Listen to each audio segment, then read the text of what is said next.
இன்றைய நாளுக்கான 5 வசனம் எசேயா 40ஆம் அதிகாரம் இறை வார்த்தைகள் 1 முதல் 5 முடிய.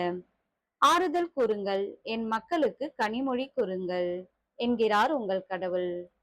எருசலேமிடம் இனிமையாய் பேசி உரத்த குரலில் அவளுக்கு சொல்லுங்கள். அவள் போராட்டம் நின்றுவிட்டது, அவள் குற்றம் மன்னிக்கப்பட்டது, அவள் தன் பாவங்கள் அனைத்திற்காகவும் ஆண்டவர் கையில் 2 மடங்கு தண்டனை பெற்றுவிட்டாள். குரலொலி ஒன்று முழங்குகின்றது, பாலை நிலத்தில் ஆண்டவருக்காக வழியை ஆயத்தமாக்குங்கள். பாழ் நிலத்தில் நம் கடவுளுக்காக நெடுஞ்சாலை ஒன்றை சீராக்குங்கள். பள்ளத்தாக்கு எல்லாம் நிரப்பப்படும், மலை குன்று யாவும் தாழ்த்தப்படும், கோணலானது நேராக்கப்படும், கரடு முரடானவை சமாதானமாக்கப்படும், ஆண்டவரின் மாட்சி வெளிப்படுத்தப்படும். மானிடர் அனைவரும் ஒருங்கே இதை காண்பர், ஆண்டவர் தாமே இதை மொழிந்தார். ஆமென்.